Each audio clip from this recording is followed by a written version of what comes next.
السلام عليكم ورحمة الله وبركاته. ازيكم يا اصدقائنا؟ اخباركم ايه؟ اتمنى رب دايما تكونوا بخير وفي احسن حال. معاكم جميل مراد، وفيديو جديد هنشرح فيه طريقة عرض شاشة المحمول على شاشة العرض، يعني بخطوات سهلة وبسيطة هتعرض تليفونك المحمول على شاشة العرض عندك في البيت بدون استخدام اي وصلات.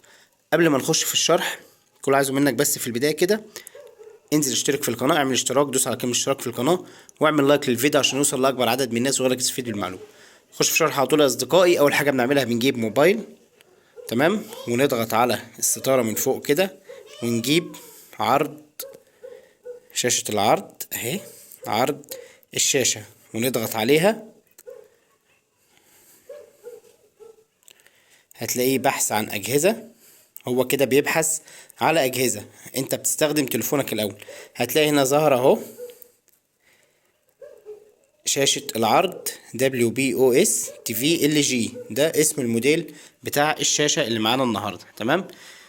بتضغط عليها كده بالظبط، هتلاقي بيقولك هل تسمح لأو بي بتسجيل شاشة أو بثها. انت بتدوس البدء الآن، بتضغط عليها وما بتدوس على أي حاجة، بتسيبها لوحدها.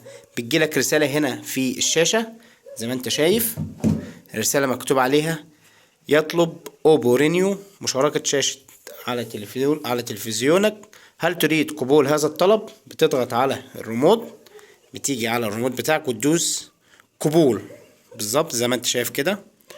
بتضغط قبول وتسيبه من غير ما تدوس على اي حاجة. تدوس على اي حاجة، ما تدوس على اي حاجة في التليفون ولا الشاشة، بتسيبه هو كده بيحمل لوحده، تمام.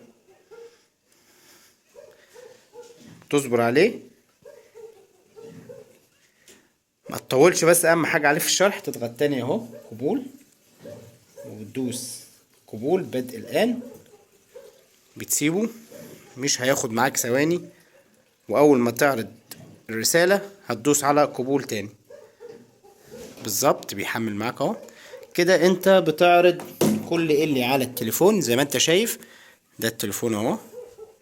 تقدر بقى تعرض اي حاجة، ألعاب، فيديوهات، ايا كان اللي انت هتستخدمه ايه، تقدر تعرضه عادي جدا زي ما انت شايف اهو، وتستخدمه بطريقة سهلة وبسيطة. هتحمل كل اللي على تليفونك، ممكن تفتح لعبة كمان. لو جربنا نفتح مثلا لعبة زي دي زي ما انت شايف، اشتغلت معاك عادي جدا، وتبدأ لعب بطريقة سهلة وبسيطة. وانا كده يا اصدقائي شرحت لك الطريقة. ما تنساش تعمل لايك للفيديو وتعمل اشتراك في القناة عشان يوصلك كل جديد. السلام عليكم ورحمة الله وبركاته.